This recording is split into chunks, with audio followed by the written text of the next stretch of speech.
Good evening, everybody. Thank you for joining us this evening on the first budget consultation live engagement session that we run as West Northamptonshire Council to try and bring the budget to life a little bit more and to explain a little bit of context in relation to the budget.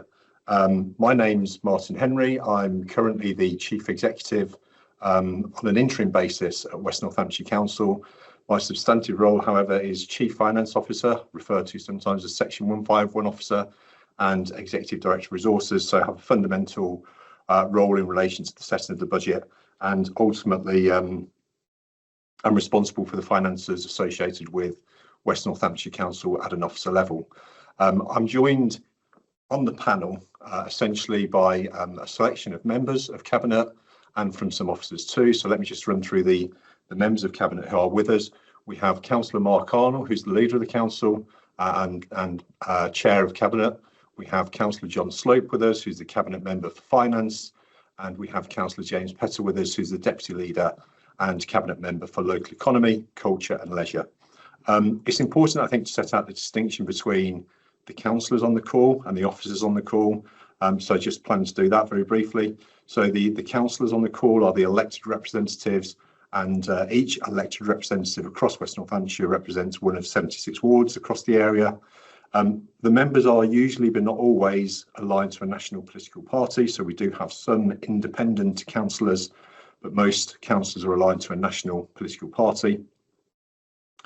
The majority of councillors in the council chamber, or whichever party makes up the majority of councillors in the council chamber, then hold the administration and appoint into the Cabinet, which have a fundamental role in decision making and making recommendations at the full council. And Reform UK, headed up by Councillor Mark Arnold, currently holds the majority of seats at the council and therefore forms the administration and therefore sets out who sits on Cabinet and provides, takes certain decisions, but also makes key recommendations at the full council. The councillor side of things, the political side of things, is responsible for setting the vision and strategic direction of the council. The council as a whole, as an entity, is responsible for setting the budget, so all councillors will vote on the budget and are responsible for setting the budget. On the other side of things, you have the staff side, or the officers as we're quite often referred to, and we're responsible for delivering the vision, the strategic objectives as set by the majority ruling party and as set by the decisions that come out to full council. We're also responsible for the overall management and delivery of services across the council. We provide advice to all elected members across the council, regardless of which party they represent, if they do represent a party or not. And very importantly, we are in what's called politically restricted roles. So the advice that we give has to be professional advice, it has to be impartial advice, and it can't be aligned to any political party. So whilst we will vote in elections, we will never make our political preferences known. So we will have political preferences, but we won't make them known. The advice that we give is impartial, it's professional, and will be the same type of advice given regardless of who the administration was and who was running the council. So that should be consistent. So just an important point to make there. In terms of the format of the session, we're scheduled to run for about 2 hours. We've got a number of slides that we're going to run through. I will run through the majority of them. I will pass to Stuart Timmis. Apologies, I'm going to go back because I didn't introduce Stuart because he's already also on the panel. Stuart Timmis is our Deputy Chief Executive currently, again on an interim basis, and he's the Executive Director for Place, Economy and the Environment. So he looks after all the services which take place out there in relation to things like refuse collection and disposal, planning, car parking fees and charges and things like that, regeneration, highways, roads, and all of those things that take place across West Northamptonshire. So he joins on the panel as well, and he'll be presenting some of the slides that I'm going to talk to, and also there'll be a couple of points where I'll stop and the councillors will come in to give a political view on things. The format of the session is as follows. So the draft budget was considered by Cabinet on the 22nd of December, with consultation starting the next day for 6 weeks. We're about halfway through that consultation process at the moment. As at the 12th of January, we've had about 1,500 responses to the consultation, and that compares to last year's process, where over the whole of the six weeks period, we only had 394 in total. So there are clearly already lots of strong views coming back about a number of the budget proposals that are included in the draft budget, and that will continue for another 3 weeks or so. Ordinarily, we request views through an online survey. That survey is being carried out again this year, and that's where I've got those figures from that I've just quoted. But we're also running for the first time this engagement session to try and provide a bit more context around the budget. It is really difficult setting a balanced budget, and it's about providing that context. It's about making difficult choices in a difficult setting that we're in, and it's beginning to bring, hopefully bring to life the difficult choices that whoever the ruling party is has to take when they try to set a budget and when they have to come forward with balanced budget proposals. It's really important for me to highlight that the budget proposals at the moment are draft only. So all we've had so far is the draft budget, which was considered by Cabinet. Consultation then seeks views. We're doing that through the survey. We're doing that through an engagement event like this one. The survey then continues for another 3 weeks. And out of that, we will get a number of comments. We've had a significant number already. Before the final budget is set, they'll be considered by all councillors and they'll be considered by the Cabinet, and they will form part of pulling together the final budget proposals. So whilst there are some proposals in here which are difficult decisions which are being proposed at this point in time, they could change between draft and final. And that's why consultation is so important, and that's why it's so important that people give their views on what's contained within the plans. As I say, we'll run through a number of slides. I expect the slides will take between 45 minutes and an hour to run through, which will leave about an hour for questions. You'll then have an opportunity to post questions. I understand you can start posting those questions already in the chat function.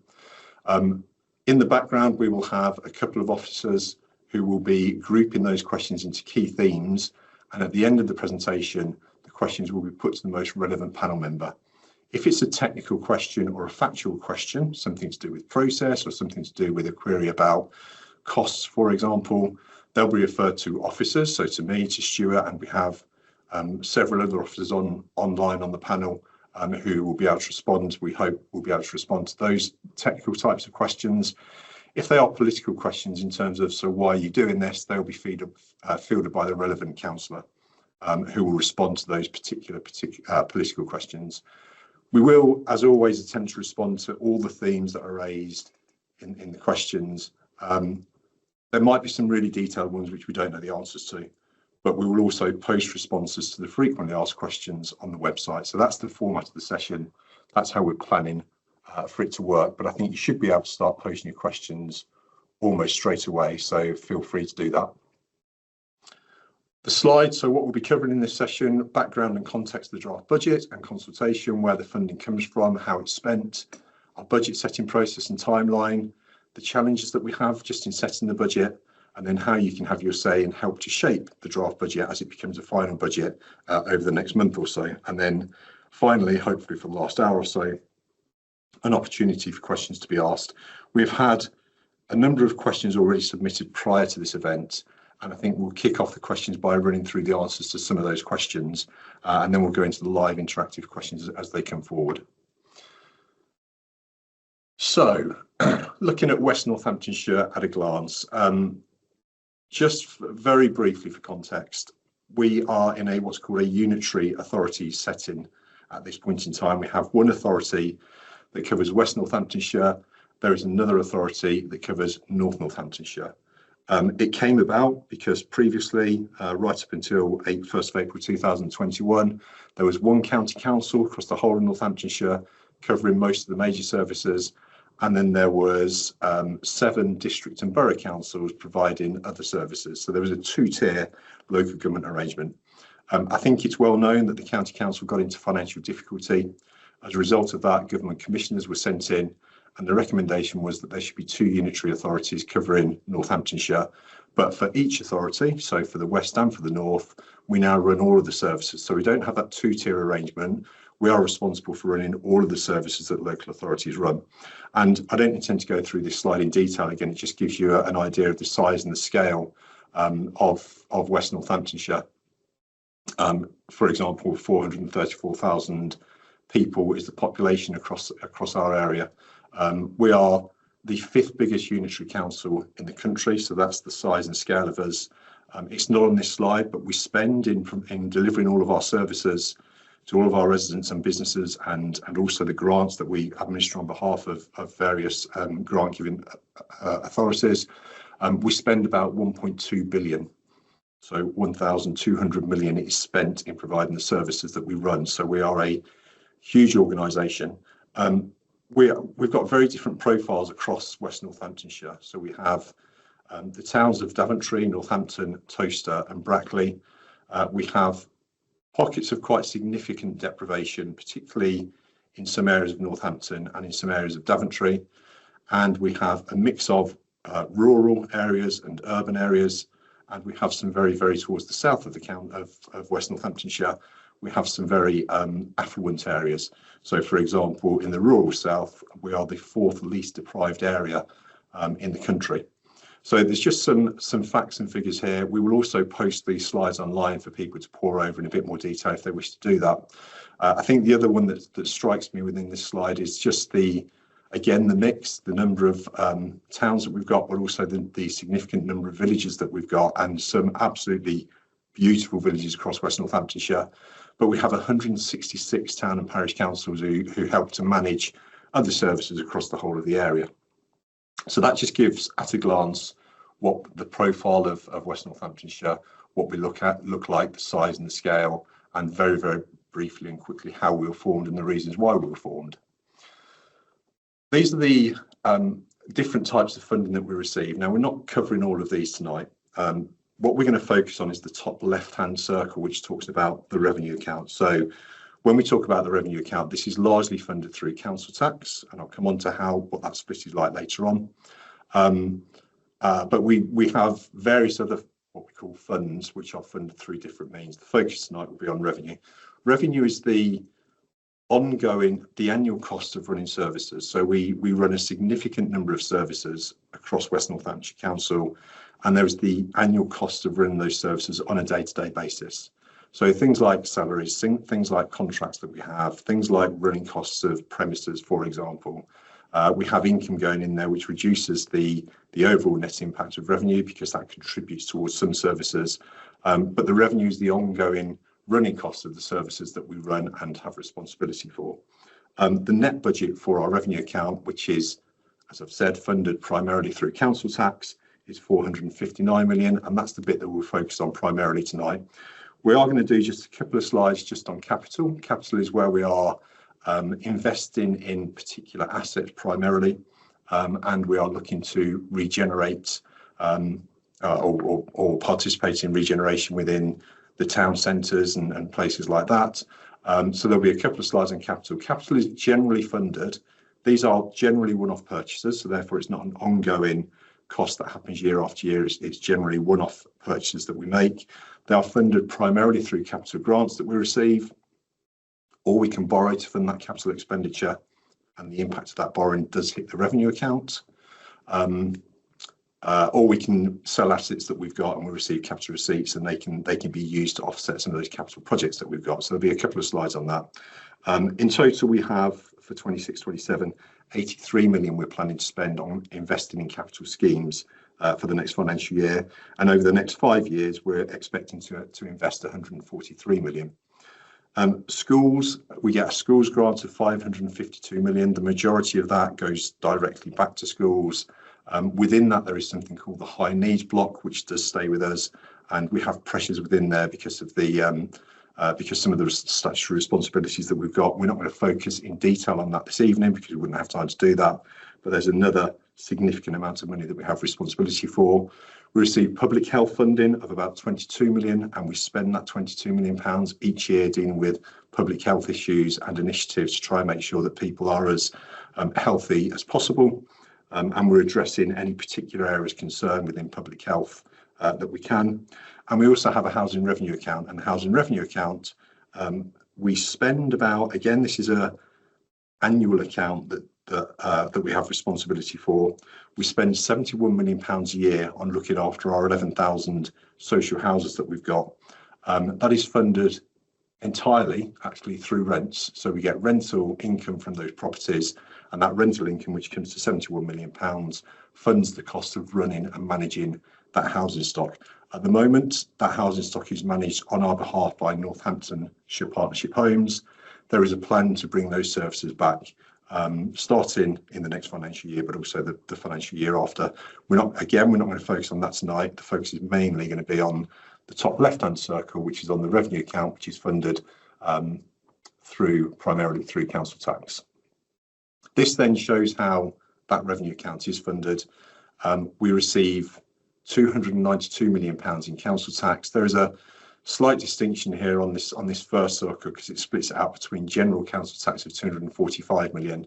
But if you are an authority that runs adult social care services, you can also levy an additional council tax levy, and that generates about 47 million for us. But in total, in council tax, we receive 292 million. That's supplemented. So our total net budget of 459 million is funded through 292 million pounds worth of council tax, and then 63 million pounds worth of business rates that we get to keep, and 105 million pounds of unring-fenced grants. Within the services though, within that net budget figure, we do have service income going back into services of 126 million, and that will be for things like car parking charges, for some refuse green waste fees that we charge, for things like licensing, for planning fees.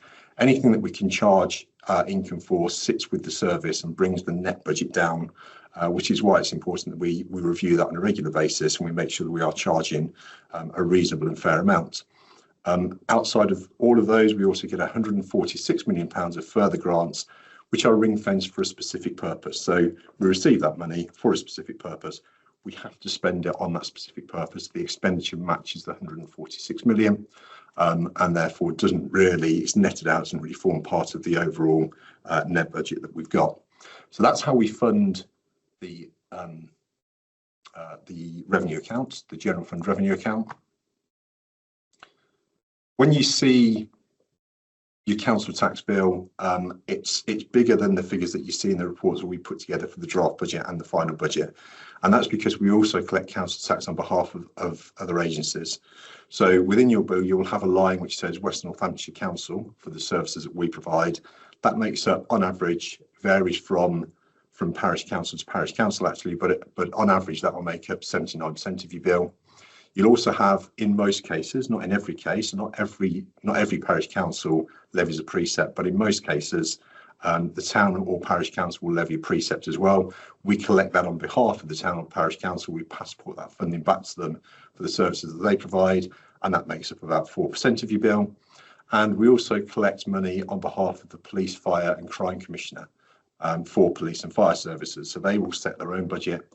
They will request from us how much they want us to collect through council tax. We will include that in the council tax bill on their behalf, and we will passport that funding directly back to the Police, Fire and Crime Commissioner for them to provide their services, and that equates for 17% of the bill. So of the total council tax bill that you receive, not all of it is for the services that we run. In fact, I say only, but it's 79% is for the services that we run at West Northamptonshire Council. The budget setting process and timeline, just touching on this very briefly. So every year the council has to agree a budget. There's a legal requirement to do that, which balances the money that we spend on services with the money that we have. We can have a pretty good go at estimating the income lines that we're likely to receive through grant, through council tax, and through various other things. That then really gives us our financial envelope, and we have to then make sure that the amount of money that we spend on services matches that financial envelope that we receive. We must plan for the money we have available and how it should be spent in line with the priorities and objectives set out in the corporate plan.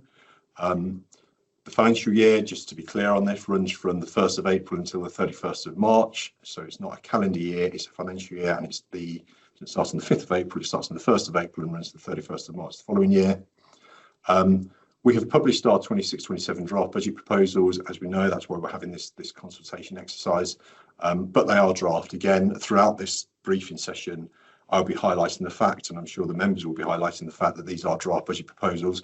We do want to hear from you, and those comments and views will be considered before we get into publishing the final budget proposals. The proposals focus on prioritising and allocating resources to support the most vulnerable in our local community. And the key point here is there are a number of significant statutory services that we have responsibility for. We have to provide those services. They are often to the most vulnerable and needy people in society, and we have not only a statutory obligation to provide those services, but an absolute moral obligation to make sure those people are supported as best as possible. And that has to always take the priority in terms of making sure those costs, the cost of that service provision, is covered. And then in terms of balancing the budget, we need to look at the other areas to try and bring it back into balance, which is why sometimes there are difficult decisions to be taken. The timeline is on the right-hand side. So we published the draft budget proposals on the 12th of December. Cabinet considered them and agreed to go out to consultation on the 22nd of December. Consultation commenced on the 23rd of December, which will continue for 6 weeks, and we're about halfway through that. On the 3rd of February, public consultation closes. We will then publish the consultation report along with the Cabinet papers on the final budget proposals to Cabinet on the 9th of February, who will then recommend a final budget for 2026-27 up to full council.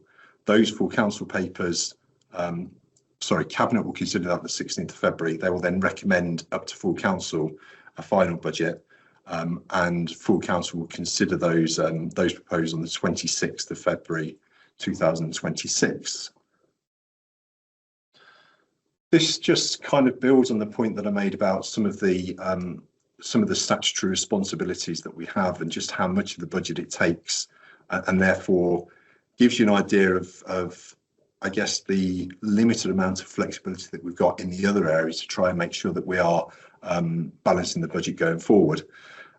This is looking at every pound, so it's really percentage of the net budget. What do we spend in percentage terms on the different services that we have responsibility for? So for every pound that's spent, 35 pence of that is spent on adult social care, 23 pence of that is spent on children's social care. So you just add those together and you can see 58%, almost 60%, so nearly 2/3 of our budget is spent on the really statutory services relating to social care, which, as I've said, we have a statutory responsibility for, we have a moral responsibility for. Both of those areas, so the children's services are primarily operated through the Northamptonshire Children's Trust, but both of those areas also drive out as much efficiency as they can in terms of putting the budget proposals together. So both of those areas look at all of their operating costs, and where they can make savings, where they can drive efficiencies, they ensure they do that to try and bring the overall cost down. So it's not that they're sitting there doing nothing and just spending money. They also are trying to reduce costs as much as possible, be as efficient as possible, bring in new initiatives to reduce the cost of provision of the service. But they account for about 60% of our budget. Highways and transport accounts for about 8% of our budget, or 8p in the pound. Central and technical budgets account for about 8 pence in the pound. Within there, we have our contingency. Within there, we also have the cost of borrowing. So there was a huge amount of legacy borrowing that came across to West Northamptonshire Council. The responsibility for continuing to service that debt sits with us, and sits within that central and technical budgets area. The collection and disposal of waste costs 7 pence in the pound. Central support services, that's all the back office staff and the back office services that we run, accounts for 7 pence in the pound. Assets environment, so looking after our asset base and looking after environment is 3 pence in the pound. We then have housing and communities 3p, other direct services to the public 2p. So you're getting much smaller percentages here. Education services, which excludes SEND actually, but the education services account for 2p in the pound, and then planning and place shaping 1p. The key point on this again to emphasise is that the vast majority of our spend goes on social care because we have that responsibility, and whilst they try to drive the cost back down as much as possible, we are at the whims of demand. We have to provide the right level of support to the people when they need it, and to a degree we are at the whims of the market, because we have to rely on market provision for lots of the placements that we have to make in that particular space. So it limits some of our options. Our challenges in the current financial year, so all that was about the process, all that was about how the budget is formulated and what makes it the majority of the budget. We will go into that in a bit more detail in a couple of slides' time. This is just given a very up-to-date position on the current financial year and what that is doing. So the budget for this financial year is 430 million in total, and we're reporting that on a regular basis. So on a quarterly basis, we report how we're doing when we compare the spend on the services so far against the budget that's been set for the financial year. It's been really challenging this year. I think every year that we've been West Northamptonshire, it's been really challenging actually, but we've managed in most years to pull it back into line with the budget by the end of the financial year. The latest outturn position that we took into the Cabinet meeting in December was showing that we're forecasting an overspend of £10.5 million against that £430 million budget. That's after the use of, so we did have a general contingency of 11.4 million. We've used all of that. So even after we've used the 11.4 million, we are still predicting a 10.5 million pound overspend. In percentage terms, it's not huge, but it's a big amount of money. It equates to 2.4% of the council's net budget. And again, it goes back to some of the points I've already made. The key factors that are driving this position is adult social care placements, just the level of demand for those placements and the cost of those placements. Children's social care, similar level of demand for children's social care, and the cost of those placements go up exponentially year after year. And the reason for that is because, again, we have that responsibility, and the supply for those places, the demand for those places outstrips the supply, and so therefore market forces kick in and it pushes up the cost of those placements. So we get hit with much higher cost than we were anticipating, and that's what's happened for a little while now. We also have temporary accommodation, which is significant at the moment, and emergency placements associated with that. Another demand-led service, and it's these demand-led services that we can try to reduce and minimise and prevent as much as possible, but obviously we can't directly control. And when people do need support and people are in crisis, it's our responsibility to step in there and help them and provide that support to them, which is what we do. So it's the demand-led services that are providing some of these particular pressures. And within that £10.5 million overspend we're currently projecting, it is driven primarily by those three areas that are at the foot of this slide. I'm just going to pause there and see if either Councillor Arnold or Councillor Slope want to come in before I move on to 2026-27, so next year's budget in a bit more detail. So I'll just pause there briefly.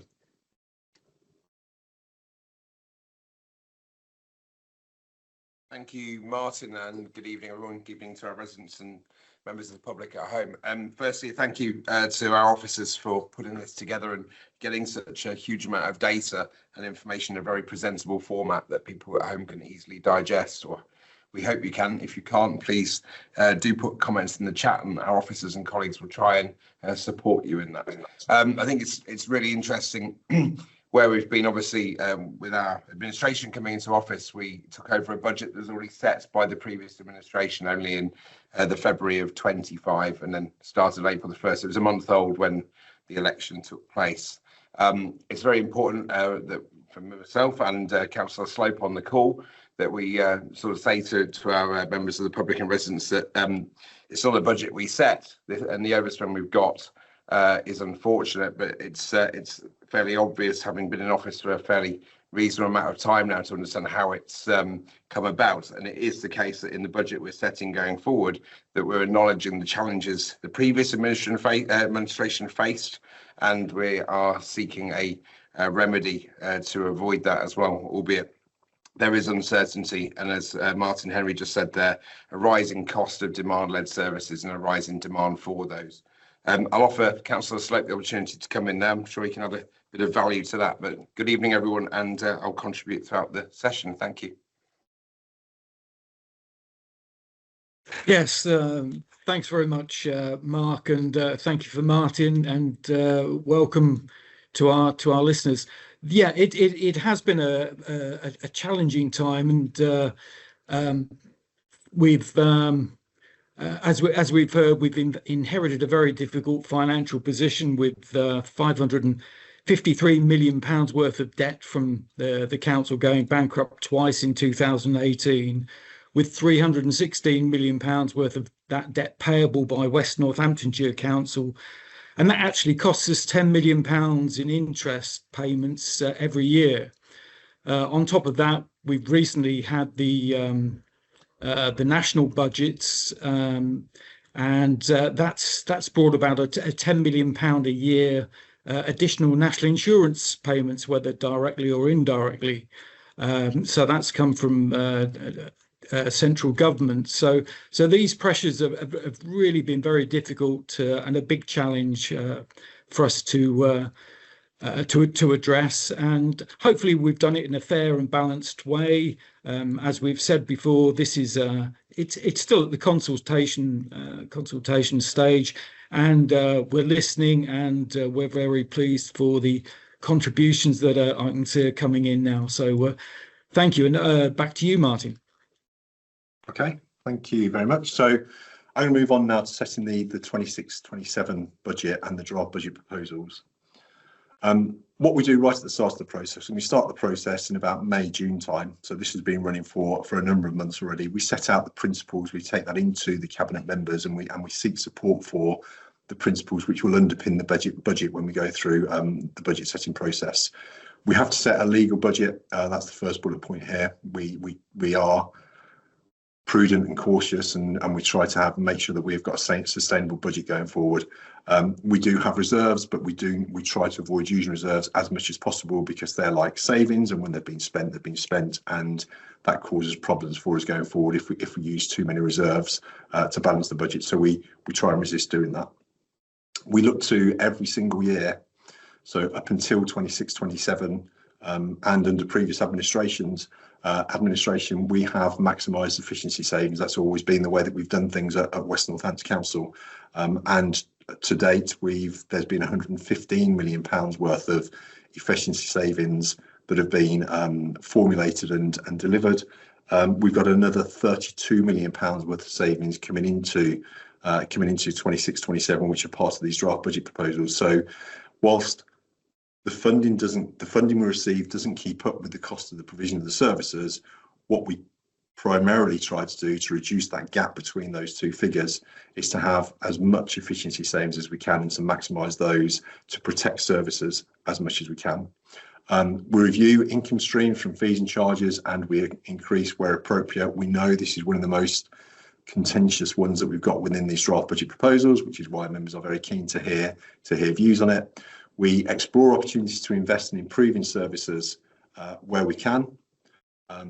That's primarily talking about capital investment, but we also do something called invest to save. So if there is an opportunity to invest in a particular initiative which we can see will prevent costs coming forward at a later stage, then we will invest in that as well. And a good example of that is family hubs, because we have a number of family hubs that we've opened across West Northamptonshire.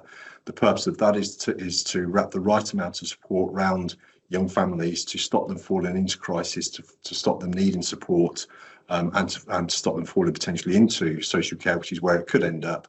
And that preventative work is really important, because if people fall into care and become very vulnerable in that respect, then that has huge cost ramifications. So whilst we are spending a reasonable amount of money on family hubs, just as one example, we are doing it to prevent people falling into crisis and having great difficulties as they go through their lives.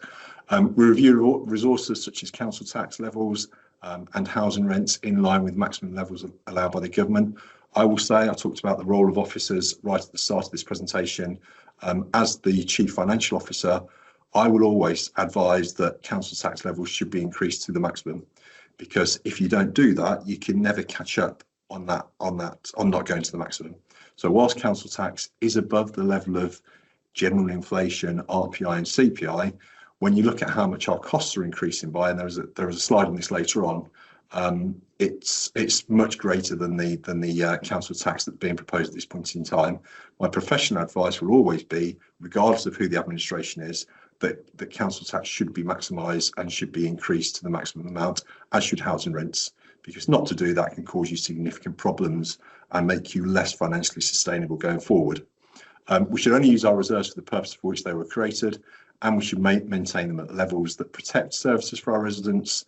And we should only invest in non-statutory services if they can be matched by efficiencies. So if a non-statutory service comes forward and says, I would like to grow my service because I would like to do this, we will listen to that, but we expect them also to say, and I can fund it by doing this differently, by being more efficient. So we generally can't afford to invest in the non-statutory services because there just isn't, I talked about the financial envelope earlier, there just aren't the finances to allow us to do that.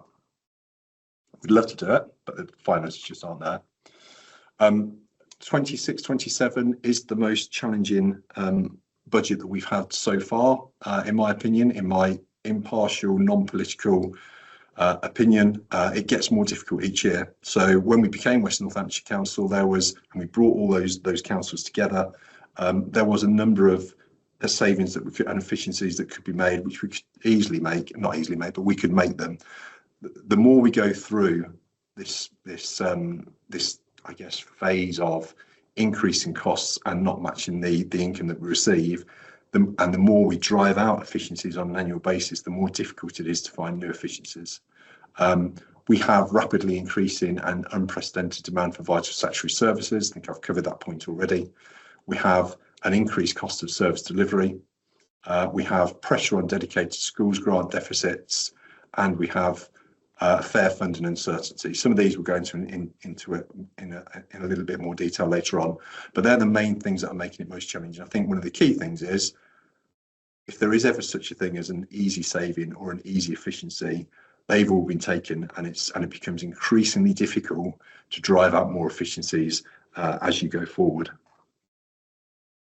The financial impact of statutory services, I don't think I need to labour this because I think I've made these points already, but here is just a pictorial slide of some of the statutory services that we have responsibility for, and quite rightly, we need to make sure they are properly funded. We need to make sure the people that need our support the most get that support, and get that support as a priority. And that's what we do as part of setting the budget. We make sure that we are properly funding the cost of those statutory services, so the people that need our support the most receive that support. So why difficult decisions, difficult choices need to be made? The first point I've touched on, the 146 million in savings and income that's quoted there, is the combination of the 115 million to date and the 32 million. It's out by £1 million. That's just a rounding issue, which are contained within the draft budget proposals that we've got for 26-27. Over the next year, and this is a really important point, over the next year, the cost of delivering the services compared to the cost of delivering the services in this financial year, and this is delivering services to the same level as this financial year, is expected to increase by about £64 million. And that goes back to that increase in demand for some of those statutory services, and the fact that the supply for some of the placements that we have in social care is much less than the demand there is across the whole country for placements, and therefore that pushes the price up. So the prices go up at a rate which is much greater than normal inflation, RPI or CPI, or any of those indices that we've got. And in fact, when you look at the percentage increase in the cost of services that we're proposing for next year, that's being proposed for next year, they've increased by 15% just to stand still. And that's taking into account all of the efficiencies that we built into this. The costs have gone up by 15% to provide the same level of service that we are currently providing. If we increase council tax by the maximum amount, which is 4.99%, the government allows, at the start of this process, we would still have had a balance left of £50 million to close through either service efficiencies, additional funding, or service reductions. We've been working on that £50 million, and that's been reducing and reducing and reducing. As I said, we started the process in May, June time. We continue that right up to final budget. And so we've reduced that, and we've been able to put proposals together which actually have reduced that 50 million down to zero and have given us draft budget proposals. But that's the position we started in. All of this means we have to make difficult decisions about how we manage spending and what we do on some of the income streams that we've got. The final points I've covered already, so I won't repeat myself there. This is just a slide that we've received. It's been done by an external organisation. PwC did this, so well-respected accountants and consultants. They did a piece of work which was looking at the spending need for members of the county councils network. And when they forecast forward what they thought the cost of services would be, they expected that it would be about 4.4 billion. That's how much the increase in the cost of providing the same level of service will be between 2026 and 2029. When they looked on the funding side of things, they expect the funding to increase by about 1.2, 1.3 billion, so way short of the increase in spending need. So we've got spiralling, escalating costs of providing the same level of service, and we've got funding that's not keeping up. And so therefore the budget gaps each year get bigger and bigger, the challenge each year gets bigger and bigger, and it becomes more difficult to provide a balanced budget. That's external verification, I guess, in terms of just how challenging and how difficult balancing local authority budgets are up and down the country, not just West Northamptonshire, but across the whole country. This again is coming back down to the internal process. So in the summer of 2025, we reviewed our starting budget for 26-27. We look at the spend in the year up until that point in time, changes in economics, changes in inflation. We look at demand for services, we look at the cost of packages, we review everything, we check everything, we review everything. We make sure that if we were starting the budget again, what would we need to actually provide the same level of services that we currently are providing. So we do that throughout the summer. And when we did that analysis, the budget gap that we predicted for 26-27, when we set the budget this time last year, and we looked forward to 26-27, at that point in time, we thought there'd be a deficit of about 26 million. When we could see what was taking place in the financial year that we were now in, and when we updated all of those factors that I've just talked about, and the demand for the services that we've got, and the cost of some of those statutory services, that jumped up to £50 million. That became our starting position, just in terms of trying to deliver a balanced budget. The size of the challenge was we needed to find £50 million worth of savings, or additional funding, or additional government grant to bring that back down to zero and to give us a balanced budget.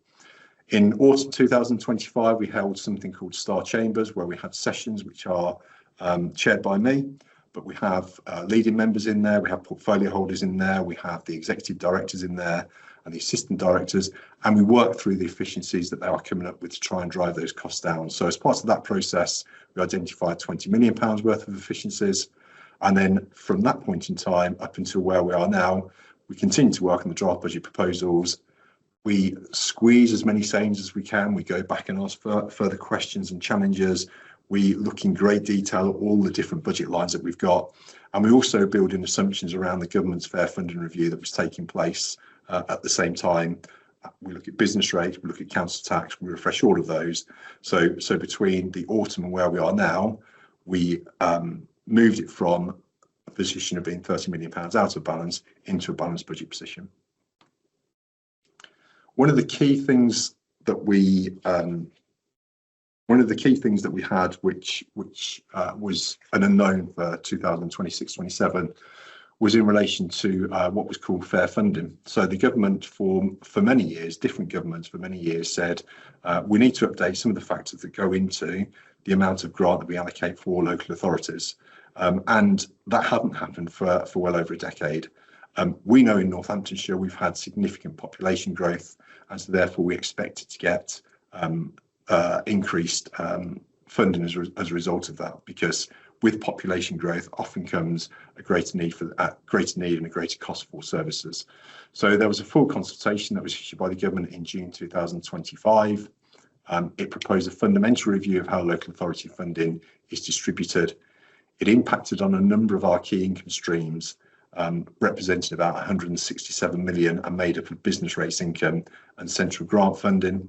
But we didn't know where this would land, so we had a number of different financial scenarios running, with different forecasts being built in to help to reduce that budget gap that I've just talked about, and it made it just much more complex and much more challenging. We started to get some hints in terms of what fair funding could contain for us by the end of November. And then when something called the provisional settlement was issued by government, which was in the middle of December, it gave us more detail and gave us more certainty on some of the income figures and grant figures that we built into the budget proposals that we've got.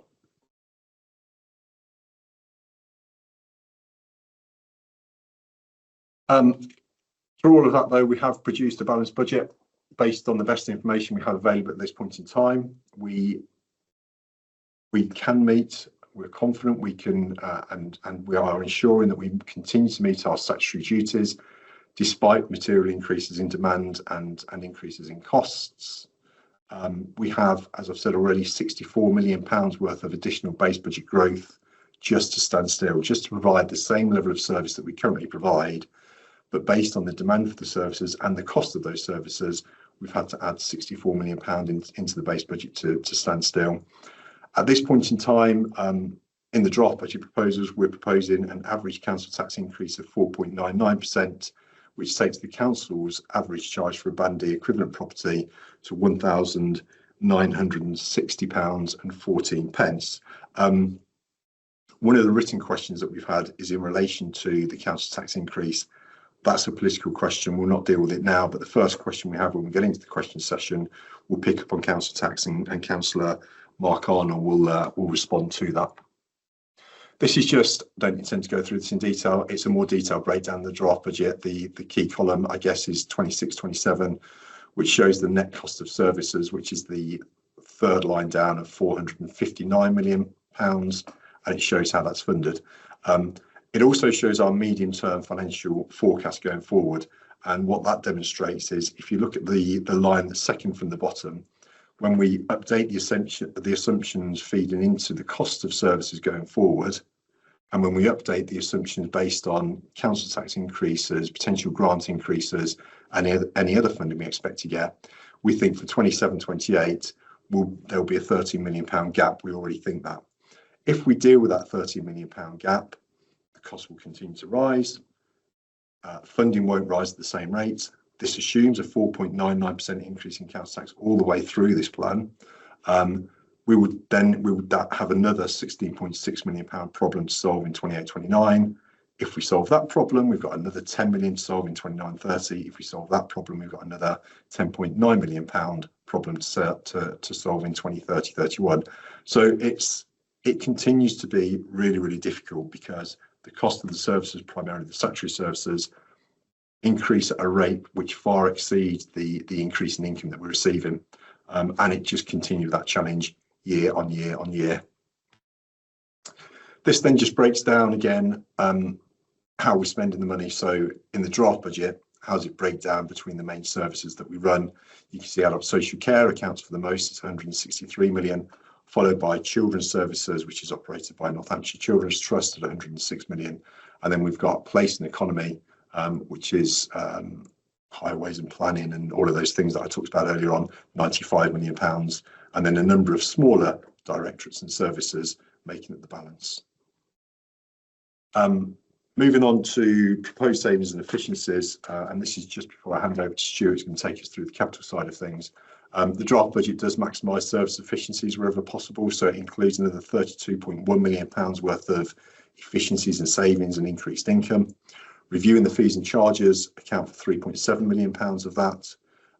Adult social care, going back to the point I made earlier, adult social care always try and drive out as much cost as they can, and they've given us, even though their general costs have gone up when you compare year on year, and even though the most money that we spend across the authorities on adult social care, they've driven out £9 million worth of savings within adult social care. The pension fund and the way the pension fund has been managed over the last 3 years has meant that we can reduce the pension contributions that we have to put in to the pension fund, and that's given us a £6.4 million saving. There are back office savings of 3.6 million, and then a myriad of different smaller savings proposals, which in total come back to 9.4 million. All proposals, again, I'm going to emphasise this, are not yet finalised. They're subject to consultation feedback, and they could change as part of that consultation process. I'm going to pause there briefly, and I'm going to invite Councillor Slope to come in and see if he wants to make any further comments on this particular slide. Yes, thank you, Martin. What's come up quite a bit has been the car parking charges, and parking is one of those areas where there's no easy answers. As we've heard, we've inherited a very difficult financial position. Parking income already forms part of the council's base budget. Doing nothing simply pushes the pressure somewhere else.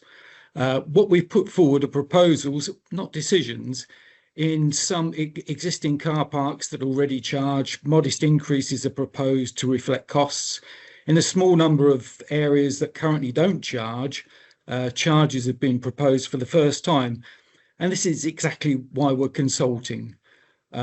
One thing this consultation has done, and perhaps inadvertently, thanks to two MPs raising the profile in Cabinet, is to bring to the attention of residents across West Northamptonshire how the current system works. Free parking in Daventry, Towcester and Brackley is currently provided at a cost that has to be met from somewhere. That's an inequity that's been there for years, and whatever we decide, it needs to be fairer across the whole area. One option residents and businesses have asked us about is perhaps 1 or 2 hours free parking, particularly to support local shops and short visits balanced by higher charges after the free period for longer stays. That helps the turnover of spaces while generating the income needed to maintain and run the car park safely. Nothing's set in stone, as Martin said. We're listening, and if the consultation tells us we should follow a different approach because it works better, then we'll certainly take that on board. Mark, I wonder if you've got any comments? Yeah, I'll come in on that point, John. Thanks very much. Yeah, to residents around the area, one of the things we said, the very first thing, in fact, I said when we took office was that our administration be very visible and very connected to our communities. And I presented to a number of parish councils and town councils lately, taking questions and your feedback, and encouraged participation in the consultation that's going on now. So we heard earlier that we've already gone past the contribution level that we received in the whole period last year. So we expect that to spike further. That's good. We need to hear everything that you think. And to Councillor Slote's point there, that option's one that I've heard in the session when I've walked the high streets, spoken to residents in Daventry, and they advocate for, or they're advocating now for parking whereby we preserve the opportunity to have free parking to access the high street or Sheaf Street for those smaller units that contribute so much to the local economy as well. And if there's a model there we can consider, we'll ask our teams to look at that and work out how we maintain free parking, but what that would need to look like as an alternative proposal to raise the equivalent level of funds from elsewhere, unless we can drive a saving or efficiency, as our other colleagues have alluded to from different departments. That's me. Thank you. Okay, thank you very much. Just moving on then, we're going to talk about capital investment very briefly. There's just a couple of slides on these, and I will hand over to Stuart Timmis, who's going to take you through these slides. Yeah, thank you. Martin's already set out what a capital budget is and the amounts of monies that we've got available there. So what I'm going to do over the next couple of slides, as Martin has identified, is just add a bit of detail and depth to that. So the monies we've got available is there to secure a number of elements. Some of that is to look at investment that reduces the costs within our statutory demand services. For example, providing accommodation that replaces some of the more expensive private sector contracts that we have. A significant proportion of the monies we have is grants that are there to help our residents. An example of that is the £26 million that we have to support independent living through home adaptations, etc. We've also secured a pipeline of over 500 million of private investment because of the catalyst of using this programme in things like town centres. That brings not just investment, but it brings jobs and also future rates into the areas. Martin referenced Invest to Save, and this is referenced within the £24 million of the modernising buildings. So we make them more efficient, reducing energy costs, as well as delivering more and new facilities. We've also got, obviously, meet demographic and demand changes within our communities. So £7 million there to increase school places, improve SEND provision for our families. Making our buildings safe and fit for purpose is something that we've got to obviously maintain, and that's the £2 million that we've got there, improving libraries, disabled facilities, and indeed community services across the whole of our area. In terms of highways, and this is part of the question of how will our receipts from some of the car parking be used? Well, legally, we do have to invest that within our highways. So we do have £15 million of already within our capital programme to maintain roads, more proactively securing the long-term improvement, which reduces potholes as we go forward. So doing it in a different, more sustainable way, being more proactive with our budgets as we go forward, but also looking at modal shift, getting more cycling, walking, and also we're looking at how do we get that fleet of electric buses on the road as well. So £15 million really focused on highways and making that more sustainable as we go forward. £20 million we've got in terms of major projects as we go forward, and we've got those right the way across the West Northamptonshire area, Abington Street, environmental improvements in Toaster, as well as leisure and public spaces right the way across West Northamptonshire. We've also got a pipeline of schemes. These are schemes that are in feasibility at the moment that we're looking to bring forward. That will be included in the capital programme as we go forward. So these are future schemes looking at children's accommodation, future school extensions, again, looking at environmental improvements across the area, community developments in Brackley, and new skills in Daventry as examples. As I've said, all of those are works underway, not yet included in the capital programme until we've done that due diligence, but will come forward as we go forward. The one thing I would say that over the last 4 years, we've got a growing reputation from both government and investors that we can deliver complex programmes, and we're seeing the percentage of grants and the amount of grants coming into the area increasing year on year. So whilst the overall number for future years does seem small in comparison to what we have this year, we do expect that to rise as those grants become available and that funding is announced. Thanks, Martin. Okay. Thank you, Stuart. And I think, Mark, Councillor Arnold, you're going to take us through this slide. Yeah, thank you, Martin. So as I just said on the last interjection there, the key thing for this, as the whole purpose of doing this presentation for residents tonight, is about having your say. And the consultation was opened on the 23rd of December, the day after the Cabinet meeting where the draft budget proposal and report was passed, and it closes on the 3rd of February. So there's a QR code on your screen now to viewers. If you get a chance to take a picture of that, snap that, we'll definitely have that on our social media as well at some point. But there are a number of ways you can get in touch to add your contributions to the consultation. We'll get some more social media posts out. So your input is going to be used for the final budget. That will go to the Cabinet on the 16th of February, as Martin said in the timeline, and then on to full council on the 26th of February for a final decision. Now, at that meeting, that's a special meeting of full council that's organised by our officers. It's only regarding the budget, and it's an opportunity where the opposition parties to Reform UK, so the Conservatives, the Labour, the Liberal Democrat group and Independents, have a chance to put down alternatives, raise certain points, and challenge some of the lines that we've got in there, propose amendments, as we might say in politics.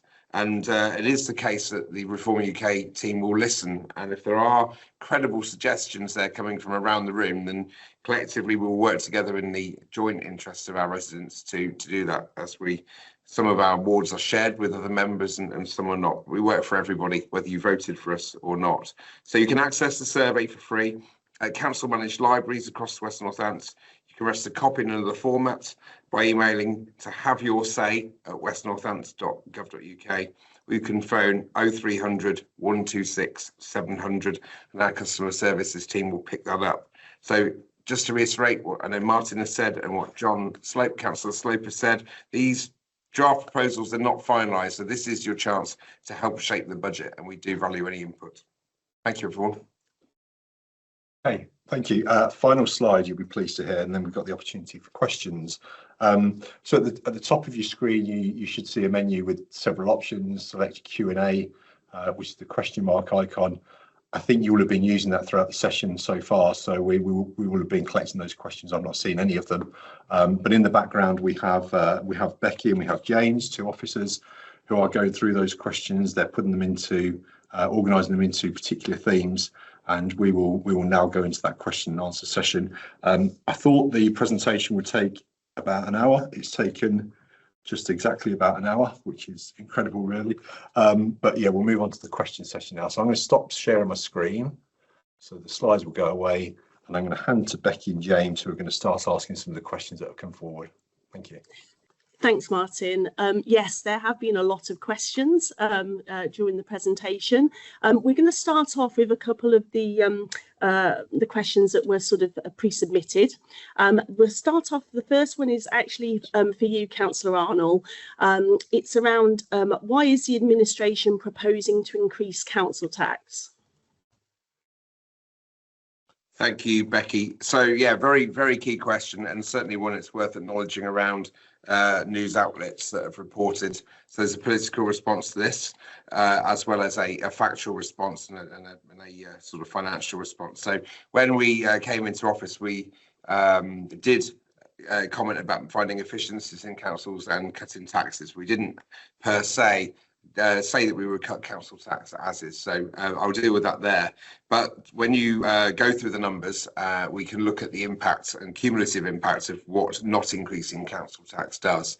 So in an increase in council tax that's proposed in this budget, 4.99% or just under 5 equates to £14 million. Therefore, a 1% of that is 2.8 million. So if we were to go at 4% or just under 4%, we would arrive at around a figure in 4 years' time, creating a cumulative impact deficit of about £30 million. And if you look at our accounts, as Martin, who's our 151 officer, chief finance officer, would tell you, the debt there would outweigh the reserves, and we would have a fiscal problem. We would be looking at a notice that renders us insolvent over that period of time. So we have to raise council tax to some point. We've looked here at what inflation currently sits at. I think when we first met in September, this process was about 3.6. It's since fallen. But the draft budget maximises the council tax to maximise our core spending power for the year ahead as we look at those costs of those services. And we saw 15% increases in charges and costs of running some of those services. It far outweighs the raise that we're proposing here as well. So we have to keep it tight. What we are looking at is efficiencies or further efficiencies we can drive. We are looking at what we can do over the course of the coming year. And as I said earlier on the parking charges, if we were to meet a compromise there and take some form of adjustment to that to maintain a free parking period, but ultimately a balancing of costs, then we would need to find alternative funds to do that. So that's something that's very much at the forefront of the administration. The other thing as well is considering if we don't raise by 4.99 and we give a gift or token back to our residents, how do we do that, and what's the financial impact to avoid a cumulative impact that we can't accept going forward and that would otherwise have a detrimental effect on our finances. Thank you, Becky. Thank you very much. As you can imagine, we've had quite a number of questions around car parking and the car parking proposals. So I'm going to go through a few of those, really, just some of the common themes, obviously, because there are so many. We just pulled out the sort of the key themes that are coming across. So in terms of the proposals to introduce fees and charges to Daventry, why is the council thinking of introducing these car parking charges, and how much revenue do these proposals intend to generate for the council? And also, what's the timescale for them? I wondered if perhaps this might be one for you to start picking up, Martin. Yeah, thanks, Becky. So I think in terms of why the car parking charges are coming in, I think Councillor Slope has picked up on that point already. I think he's explained the reasons for that, so I don't think I need to give any more details on that. I think your second part of the question is a factual question. So so if we break it down by different towns, So for the on-street parking and the off-street parking for the Northampton area, we're expecting an increase in fees and charges in total of about 1.3 million. In Daventry, and there are things we need to get in place before we can actually bring these charges in if that decision goes ahead, because remember, it's just a proposal at this point in time. But if it did go ahead in line with the draft budget proposals, there are things we'd need to get in place. So we don't think the charges would be in from the 1st of April. We think they would be in about halfway through the year, and we generate about 400,000 as a result of that in Daventry. Toaster, the assumption is the same, so that we assume the charges, if they stayed as they currently are, would be in from the 1st of October, not from the 1st of April, and that would generate almost £400,000 worth of additional income. And if we look at Brackley, there is a number of things we would have to do in Brackley. There is infrastructure we'd need to bring in and sort out before we could implement those charges within Brackley. So actually, by the time that that's taken place, we don't expect any of those charges to kick in for the next financial year. They're likely to kick in for 2027-28. But if they were taken in their entirety, it would generate about £610,000 worth of income. I think one of the really important points is when we move from draft to final, if we shift on any of these budget proposals that we've got, if we kick any out, if the members decide not to go ahead with any of these proposals, then other proposals need to come forward to actually replace them. And either that might be additional grant income that comes in or additional funding that comes in, or more likely either a reduction in service or further efficiencies that we try to identify. So whilst some of these proposals might change, they also need to be matched with, so what's going to replace them? So we take these car parking charges out, if that's a political decision. It would also need to be determined what replaces that level of savings so that we can get back into a balanced budget position, which is what we have to achieve. Okay, and off the back of that as well, Martin, we've had a few questions about, how much is the council spending on, putting those mechanisms in place should this happen, in terms of charging equipment and infrastructure. Where does that money, where would it come from, and how would we recoup it as a council? Okay, so I think that was partly addressed in the cabinet report on the capital programme that went to the December cabinet meeting.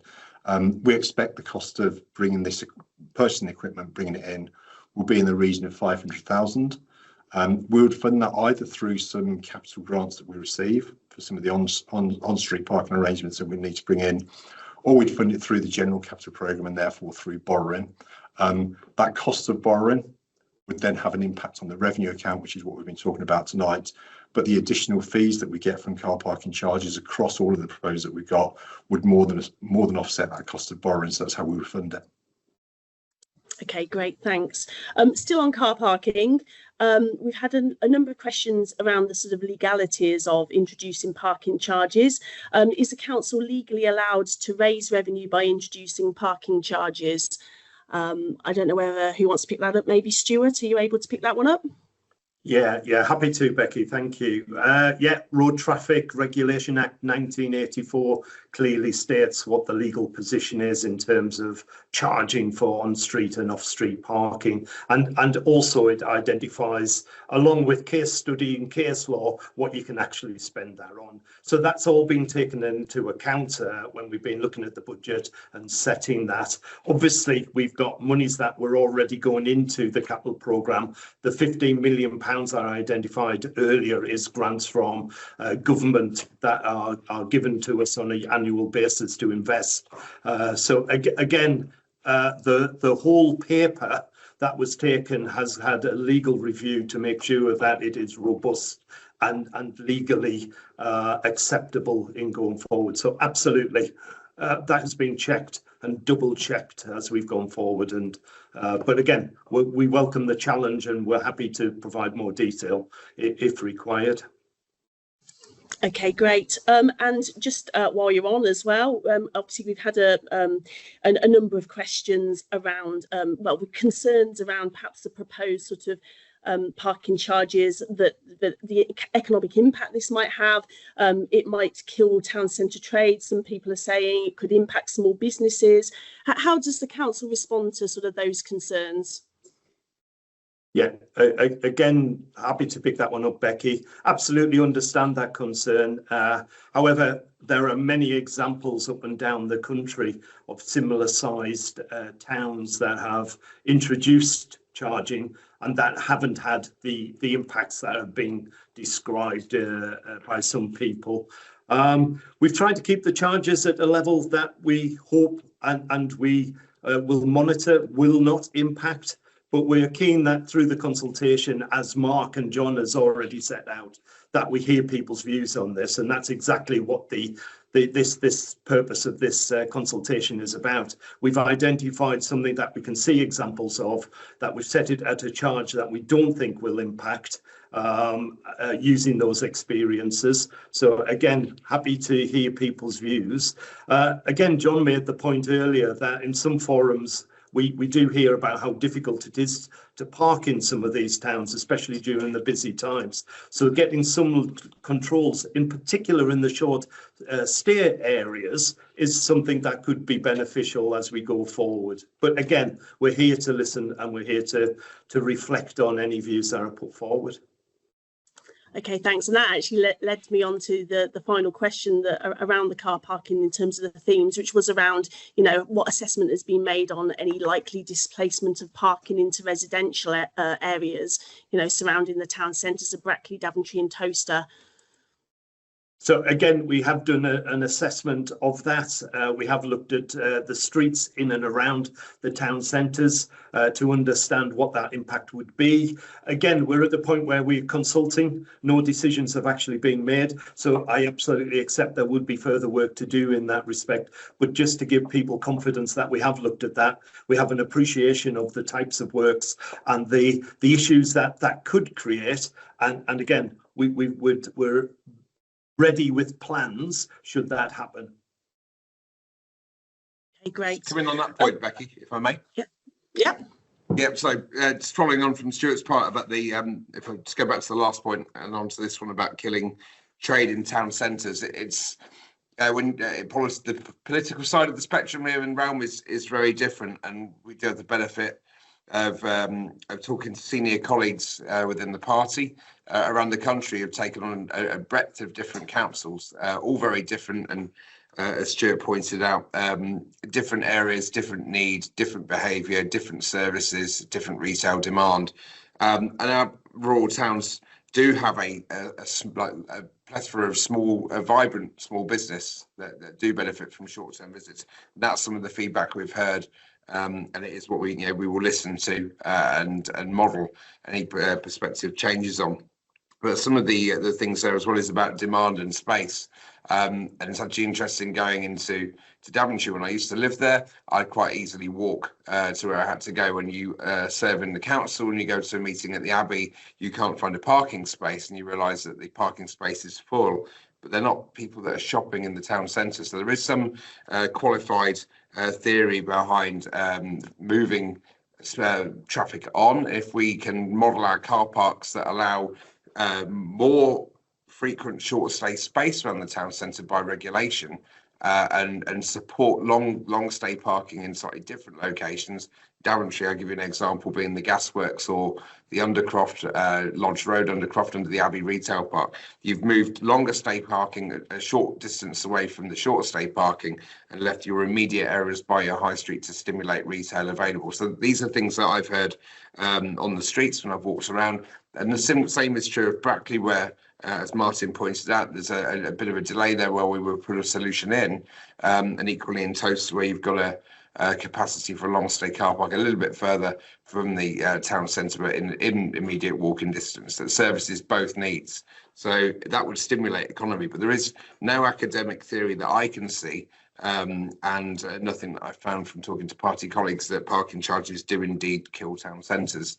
So I, as a politician, I'll always be challenged and welcome any resident that wants to put something in front of us that can qualify that theory. Thank you. Okay, no problem. Thanks for that, Councillor Arnold.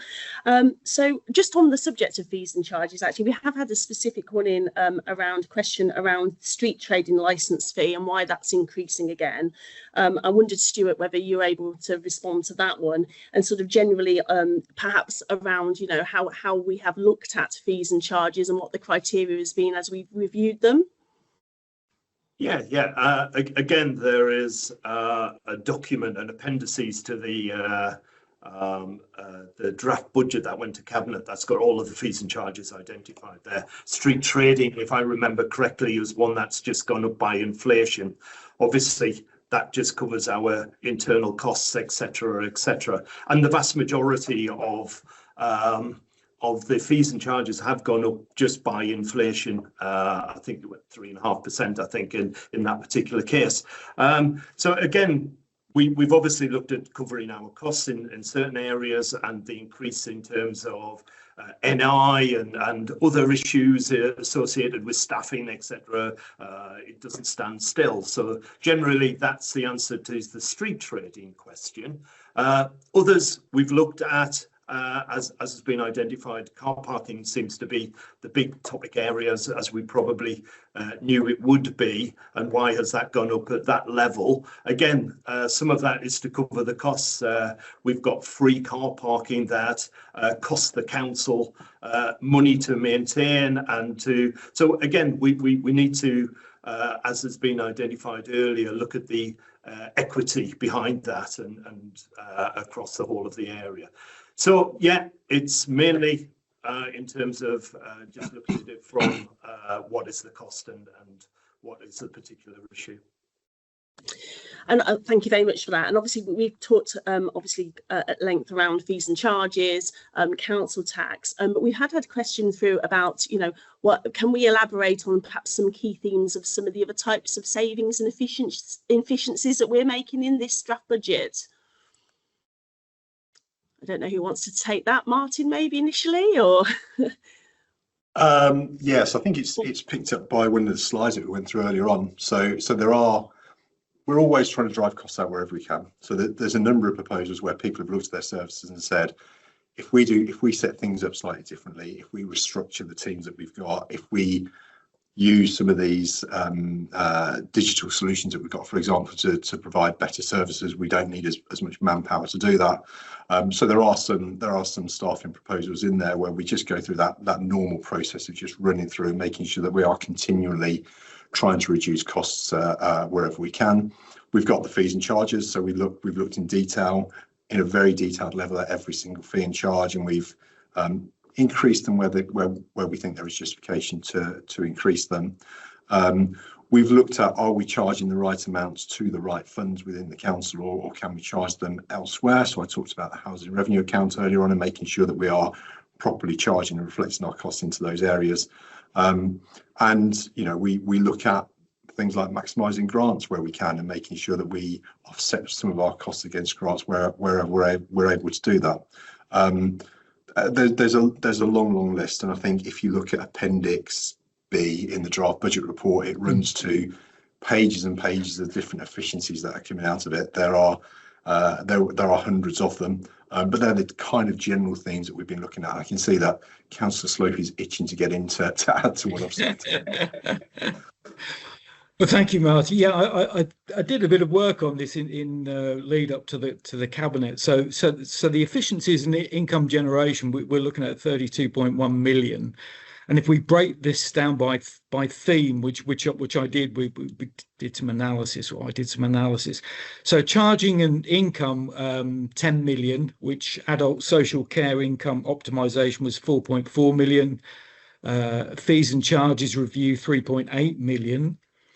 Then we've got demand and prevention at 4.4 million, and building up to that figure was adult sustainability program 2 million, learning disability services review 900,000, hospital discharge pathways review 800,000, temporary accommodation prevention 300,000.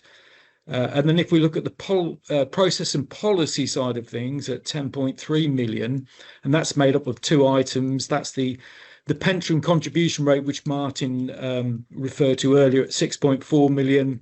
Other processes and improvements, 3.9 million. Then we come under redesign and reorganisation, and we've got 4 items under that totalling 4.4 million.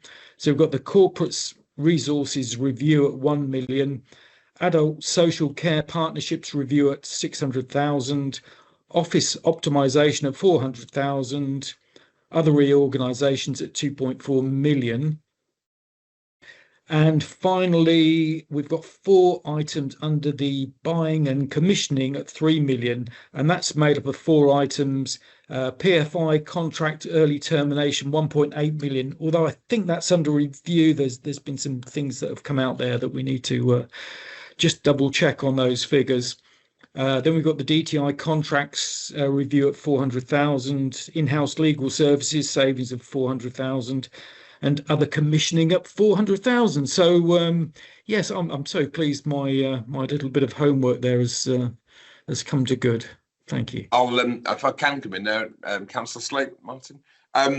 So yes, so the rest. It's a very good point. And one of the key things we did at the very beginning was get very quickly to grips with the finances, how a council runs, acknowledging that none of the members, including myself, had served on a council, not least one of this size, that looks after the breadth of people and need complex services and the value of money that's at stake.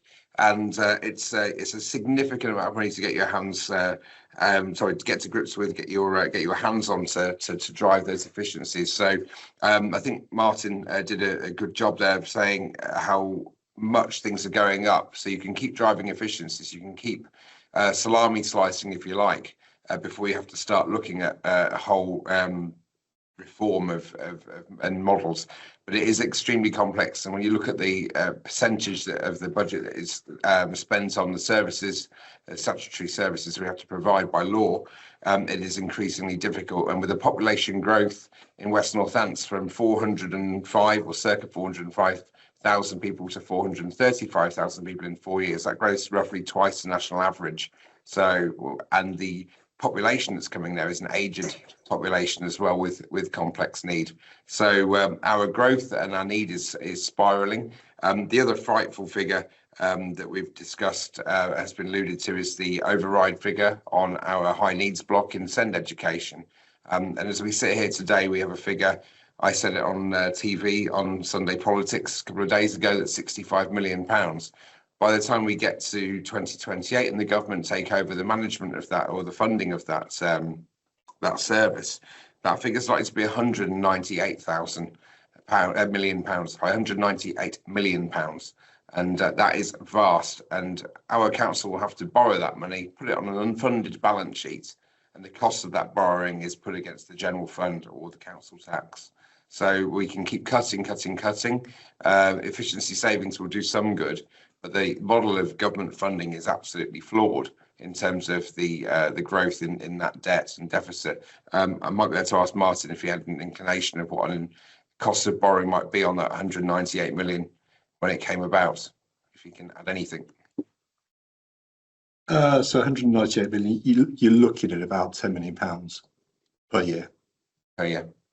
So to give our viewers an idea, that's £10 million that I've told you. An increase in council tax per year earlier in the presentation gives us 14 million at 5%. So we're vastly building a big problem. Thank you. Okay, thank you very much. There are a number of questions around sort of funding and income sources as well. So one of our participants who's been in touch has said, has there been a review of all income sources like the community infrastructure levy when setting the budget to minimise the need for savings, as you might say? Is that one for you, Martin, maybe? I think I'm going to hand that to Stuart, actually, because he's closer to sixes than I am. Yeah, no, and absolutely. Income is one of those areas that we've looked at in great detail. So we've just consulted on developer contributions as part of the new local plan area, and this is about the squeezing, sorry if there's any developers on the call, squeezing every penny we can get out of developers to make sure that we cover any mitigations that are required. So that whole review of the SIL and Section 106 is something that has very much been built into what we're looking at. Again, income streams across the whole area. So in planning, where SIL sits, we're looking at PPAs, so pre-planning agreements with developers. And again, we can charge money for that. So that's an income target that will be provided there.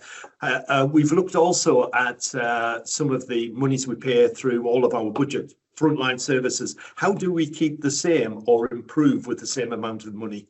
That's a real challenge, but something that we've sat down with all of our contractors line by line and looked at. Other areas of income generation across the whole of the council, in terms of whether it's pest control, whether it's in our assets in terms of how we use our buildings, etc.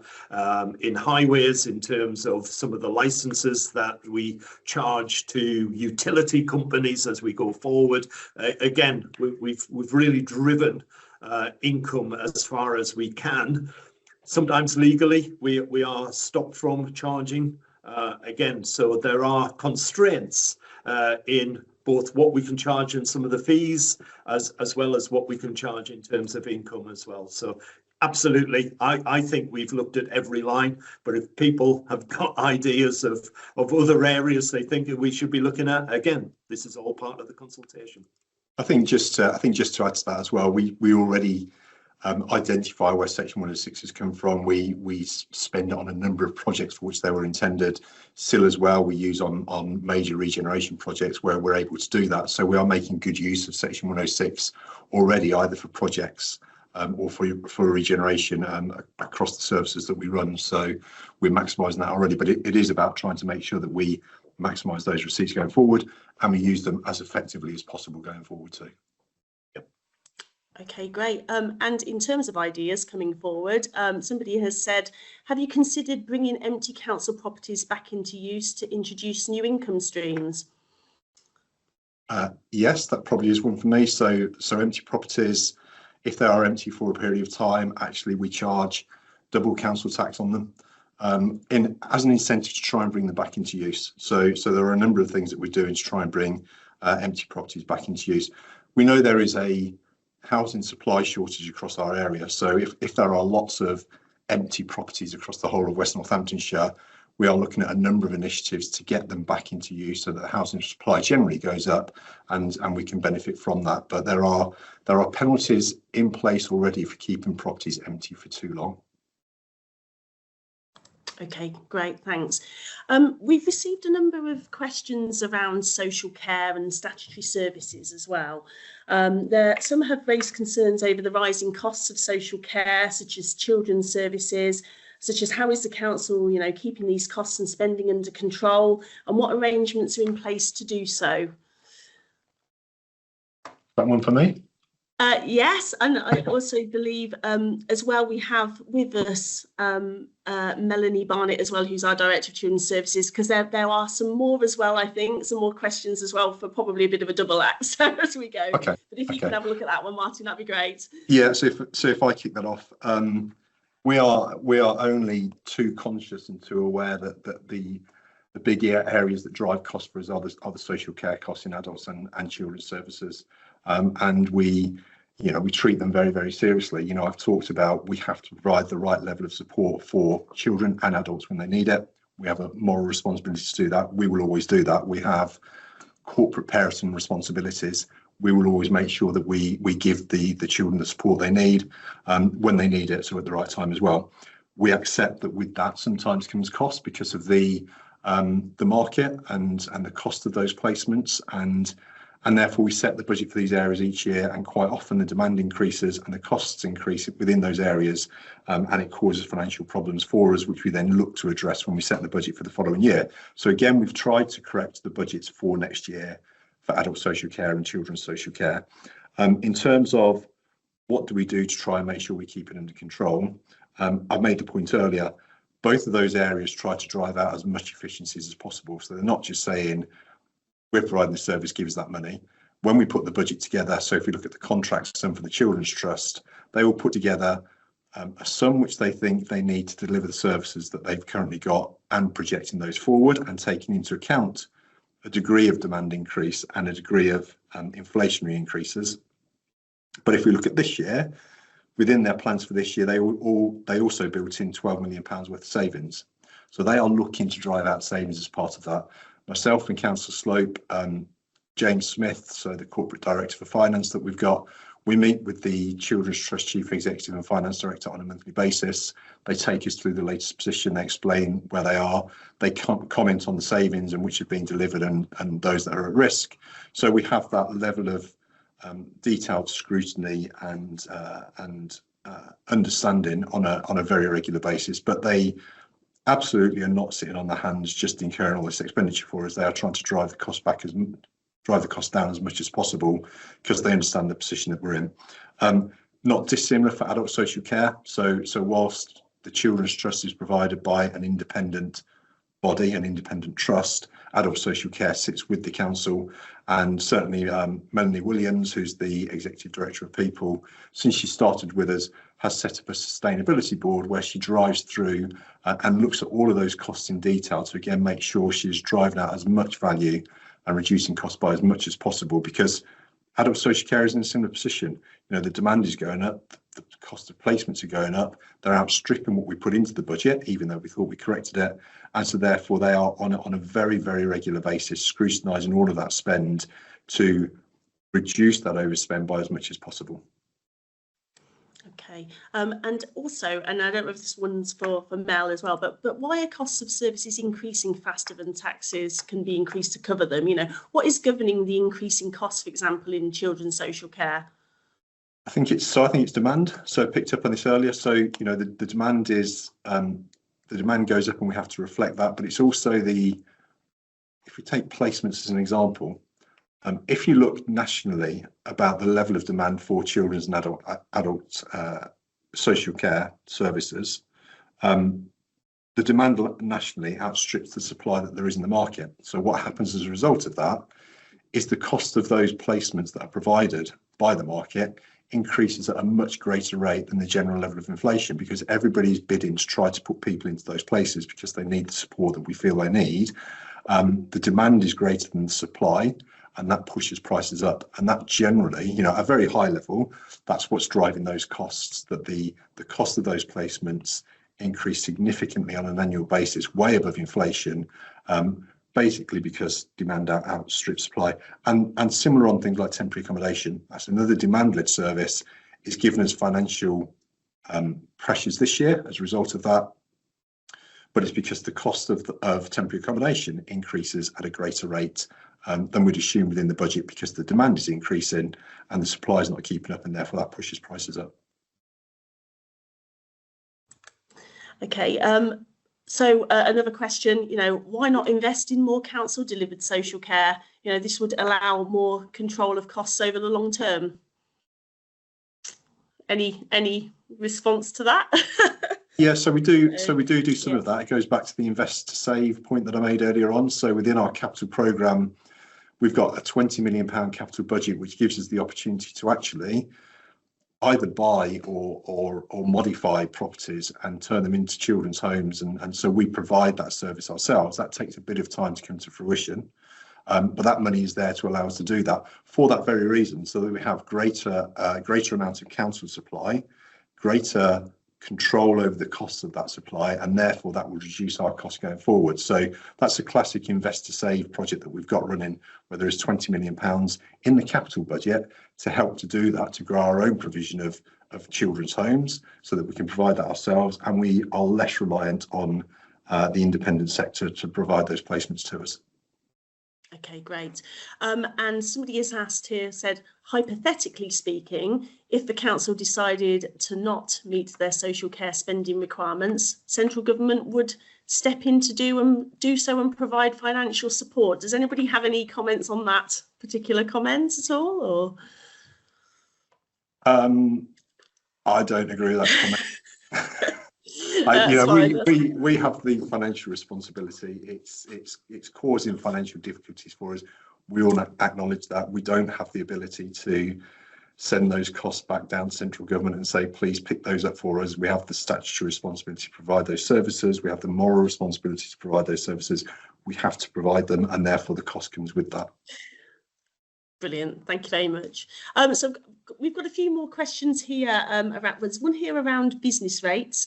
A recognition that business rates is volatile. Do you monitor the estimated yield each year, taking in consideration of all of the variables?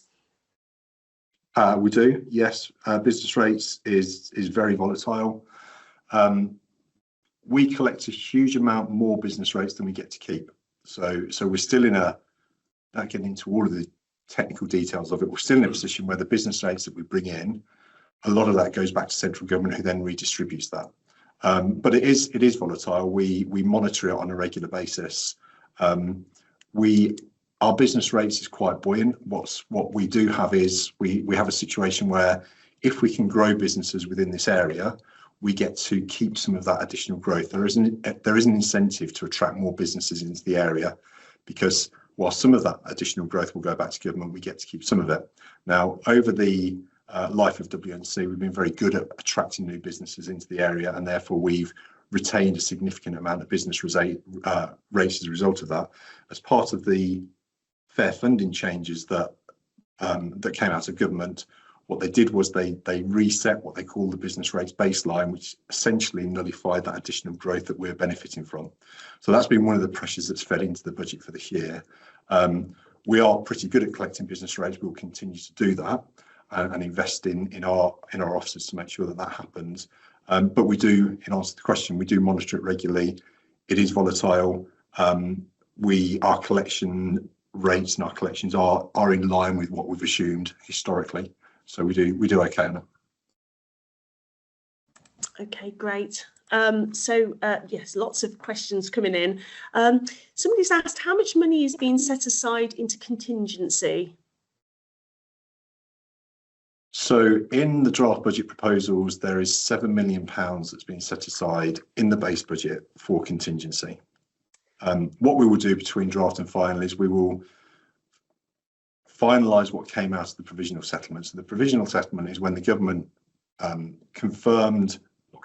provisionally set out what was coming out of fair funding and said indicatively, this is what we are planning to allocate to you, West Northampton Council. There was a huge amount of detail associated with that. At the time of setting the draft budget, we were still working through that huge amount of detail, and we just got to the end of that process. There is then a final settlement, and that comes towards the back end of January. So we might have that by the time the final budget is set. What I do expect to see is a movement in that funding that we're receiving between the draft budget and the final budget, and we are just working that through. Okay, great. Thanks, Martin. We had some questions about bringing properties back into use. We've had one specifically around commercial opportunities. Do we review commercial opportunities for council-owned properties currently not in use? Is that one for you, maybe, Stuart? Yeah, happy to take that one, Becky. Yeah, we've got a number of quite large properties. I mean, part of the local government review was to reduce our office space down and then try and utilise those buildings going forward. That has been challenging because of the size and the type of buildings, but nevertheless, in terms of Lodge Road, we are very close now to completing a deal in that one. That has been slowed because of the job centre that is currently housed in there. Obviously, we don't want to lose our partners from Daventry. They provide an essential service, and until we've got those rehoused, then we needed to retain that use in that building. But again, all of that's coming together now as an example, and that will move forward. Same with Guildhall in Northampton. Again, we've got good conversations going forward on that. I could say the same about Horizon House and Albion House, working with investors, businesses, partners, etc., about the reuse of those buildings. So absolutely, we look at this on a monthly basis. We look at where we're at, how we can take forward some of the developments, etc. And Martin's already identified that. We also look at the existing properties of how we can reuse it for other opportunities. Some of the care homes that were closed a number of years ago, we're looking to bring some of those sites or buildings back into use, depending, there's a whole mix there to reduce some of that social care impact that we've been talking about earlier. So absolutely, big strategy, lots of work going on that, and some real positive outcomes in the coming months. Okay, great. Actually, while you're on as well, Stuart, we've had a few questions, around highways. Around potholes. I know that's been in the news recently as well. And just a few questions over, what's in store, in terms of investment funding for highways in the year ahead. Are you able to elaborate further on that? I know you touched upon it within your slides. Yeah, so we get a settlement from government, and that settlement has now come through. We're clear about what monies we've got. It's pretty similar to what we got last year. But again, it's how do we get more from that fund. So we've done a lot of investment in terms of innovation, bringing in new machines, bringing in new materials, bringing in new ways of working. That gives us more for the same money in effect. We've been doing much more proactive work. So if you fill a pothole, again, that means that the road and the surface around that is still susceptible, if you like, to impact. So by doing more treatments earlier, you save a lot more time, effort, and again, the deterioration of the road is slowed. So that's what we're doing. We're looking at preventative treatments, doing much more proactive work. The way we look at potholes now is we do an area rather than a hole. So again, that's a much better outcome for our residents. And I think that has been recognised across lots of the towns and parishes, that different approaches is coming up with some real good outcomes in terms of that. So we continue to work with our contractor Care. We've had some really good conversations with them about what next in terms of innovation, about what next in ways of working. We do lots of work with the town and parish councils. We're looking at a charter in terms of how we work with them as we go forward, making sure that communication between local authorities is good, and that we can really focus on the priorities as we go forward. So lots of work gone into that. You may have seen an announcement from DfT suggesting that actually we're not that good. We've got a meeting with DfT to hold them to account for that, because again, we're not accepting that as the reality. Of course, I would say that, some may say, but again, we'll more on that as we go forward. Great, thanks, Stuart. We've had a question in here. Obviously, there's been a lot of talk within the budget slides and that about, schools grants and that sort of thing. But are you able to explain a bit more about, the schools grants and, and the types of services that it funds?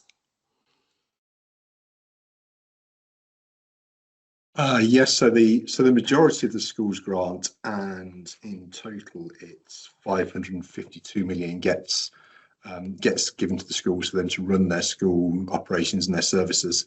There is one block within, it's called dedicated schools grant. There is one block within that which picks up on the cost of people with high needs. So there is a high needs block. And that's where the cost of SEND goes into, and that's what Mark was talking about earlier on. We have quite a pressure within that area because of the amount of demand for that particular service. We are going through assessing those requirements, and once we understand that there is a need within those areas for those particular children, then we pick up the cost for that, and that sits with us. That sits within the high needs block, and that is causing financial pressures for us. So they're they're the main areas of spend within that high needs block. There is a breakdown, which if you bear with me, I'll just flick to it so I can give you a breakdown of what that is. I think I've got it, Martin, if you need it. Here. So of that total £552 million, almost 400 million goes directly to schools, 64 million goes to early years provision. High needs accounts for the high needs block, and this is the block that overspends significantly at the moment, is about £85 million, and there is a central school services block of £3.4 million. So that's how we break down that significant grant. Okay, great, thanks. So you must apologise for the slight pauses, as there's so many questions coming in that we're sort of going through at the moment. Obviously trying to sort of lump themes together, but some of the things obviously that you're responding to are then prompting some additional questions on some of those topics as well. But we're sort of trying to keep it as varied as possible, as you might say. We have had a question around the actual consultation, the budget consultation itself. How do we ensure that all consultation feedback is incorporated into the final budget decision, given the tight timescale between the closure of the consultation and the February budget cabinet publication deadline, because it's quite a short period of time? But I wondered if did you want to pick that one up, Martin, at all? Yeah, I'll kick it off, and I'm sure Councillor Arnold or Councillor Slope will come in on the back of it. Yeah, there is a short window frame between when the consultation closes and when we have to finalise the proposals. What we do get is we get interim reports. So that's why I could quote earlier on that we already have received 1,493 responses, because we've had that first interim report. It demonstrates the number of responses that we've had. It picks out the key themes. It sets out whether people are in support of the proposals or not.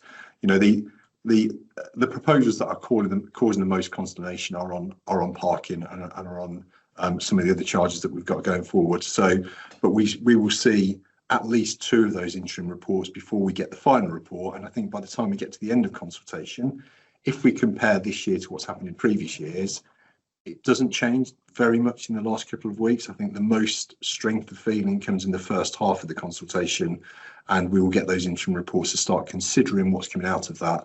And then the members will then consider if they want to make any changes, and what those changes will be based on those interim reports coming forward. So that's how we technically make sure we take them into account properly. I'll just go to Mark or John to see if they've got any additional comments to add to that.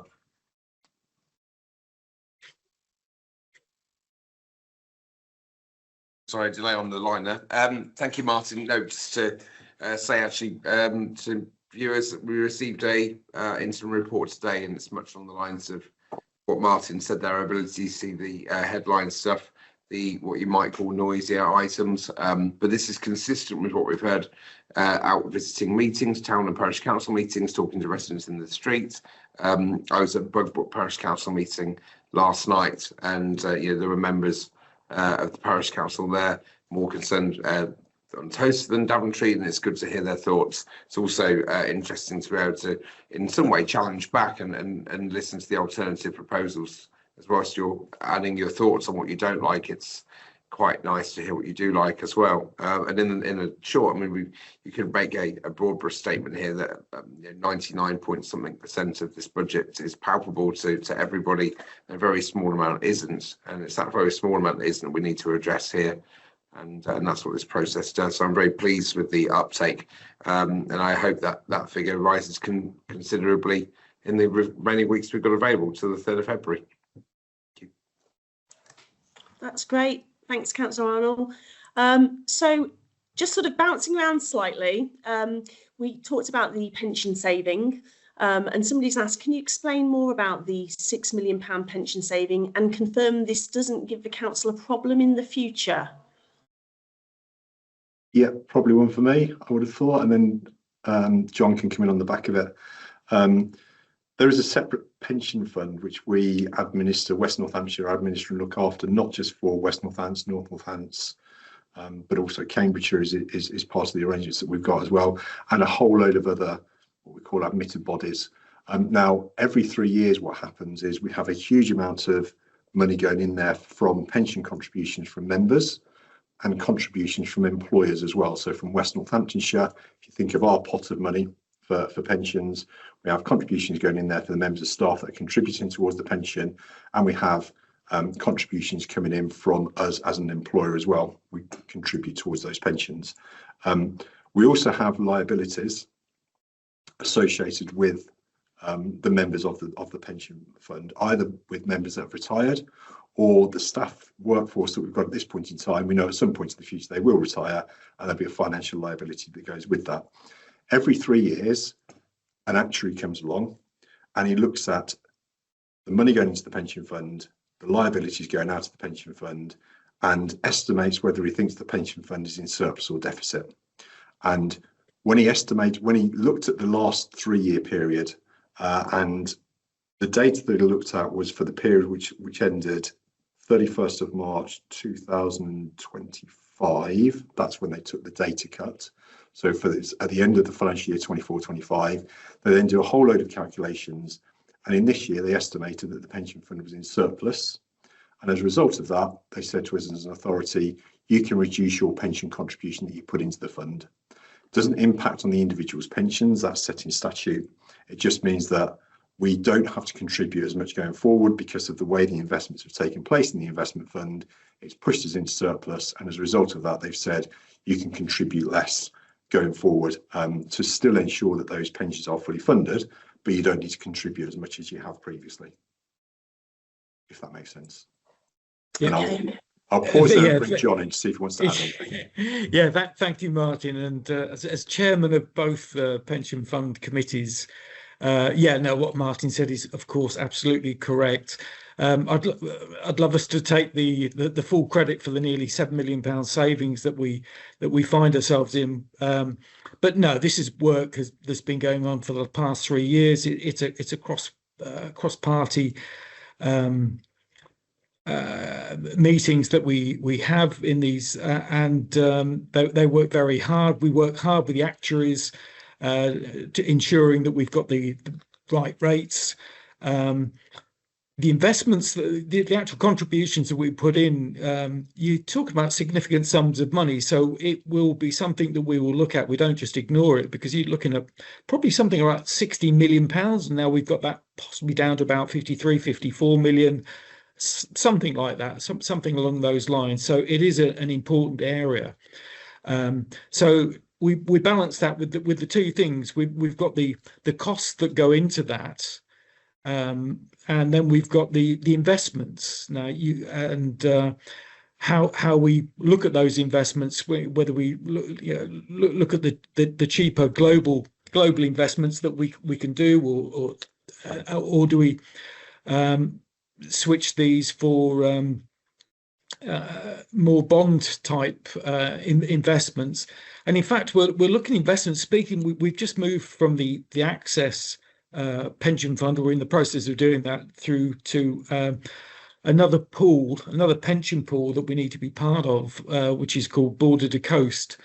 And speaking with Border to Coast, there's the opportunity to actually speak with them about making local investments. And I'm not talking about 1 or 2 million. You talk about the hundreds of millions.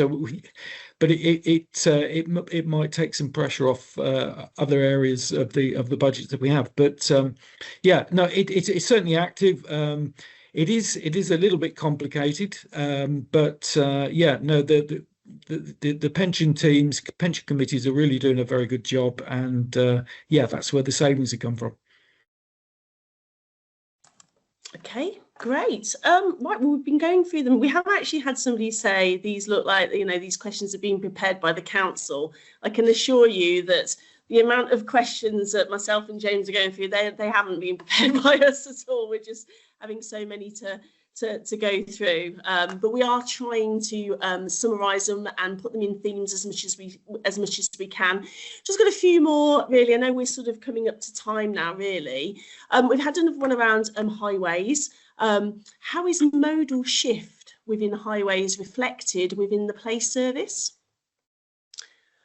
I don't know, that's one for you, Stuart, there. Yeah, well, again, strategised. We've got the LTP, the local transport plan, that looks at modal shift as part of the whole area. Then we do lots of work, and there's lots of strategies around the walking, the cycling, and putting that into place. We've looked at each and every one of our main towns, Daventry, Towcester, Brackley and Northampton, and we've got plans coming forward in terms of walking and cycling routes. We've consulted heavily with that. We do get grant every year that looks at this, and again, we put forward a programme of works into quite a long programme of works looking at implementing that. So yeah, it's dealt with it within the strategy. There is a capital programme behind that. It's like all things, we try and also build it into our new developments as it comes through. We try and develop it as part of the local plan and mechanisms like that, as well as us just funding it. We try and make sure that developments also embrace that and take that forward. So always a challenge making that the priorities over maintaining the network and introducing new routes, etc. So what we try and do is we try and connect existing routes as much as we can, because you get more bang for your buck out of that. But again, lots of consultation around that, a programme of works. There is some funding in place. However, it's never enough, as is the case in a number of areas. So yeah, I think that probably captures that, but more consultation. I think we're actually consulting on that at the moment, or have just come out of consultation in terms of some of those strategies I've just referred to. Okay, that's great. Thank you, Stuart.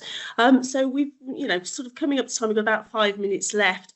We have pretty much covered nearly all of the themes that have come up on the questions now. So really what we'll be doing in terms of moving forward with that is we'll be looking at the questions that have come in today. They'll be used to sort of help us shape some frequently asked questions around the budget consultation, and we'll be adding that to the website. So for those of you tuned in, please do look out for that, really. I just wondered really to pass over to the leader of the council, Councillor Arnold, to see if you wanted to sort of say a few words, sort of conclude and sort of summarise really, around the budget consultation, to sort of see where we are with that. Yeah, no, thank you, Becky. And again, we started off with thanks before we'd done anything, but evidently the content in my inbox that's flying in on the side here is showing that how well people are engaged with this. There are a large number of people watching tonight for the last 2 hours, and the sheer volume of stuff that's come in is great. This is what this is for. It's exactly what we promised to do, and we'll continue to do over time, certainly for our administration over the coming years. I think we can learn on this year on year, and there's absolutely nothing wrong with being as transparent and open with what we're doing. And to the members, there's a new team here, and they're real people with real life backgrounds. They're working with officers with huge experience and coming together to get us into a really good place. So I'm very pleased with what we've seen tonight and how this has come across.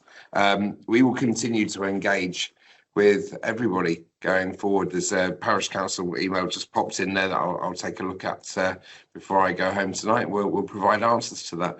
So please use the forms that we've got online, follow our links on social media, and all the modes we've got. I'm sure we can get a post up with that QR code again that Becky had on the slides earlier as well. But from me, it's a thank you for everybody for taking part today. Thank you for the questions. Thank you to our officers for the work and the hours they're putting into doing this. I'm really, really proud of the high quality output we're able to do. We will listen, engage, and do what we've got to do as that moves from a draft budget to cabinet in February, and then onwards to full council for the wider discussion and ultimately a vote. Thanks, everybody. Okay, thank you very much, and I think that concludes the session. Thanks to everybody that's taken part, and thanks to everybody as well, who's submitted their questions as well. Okay, thank you.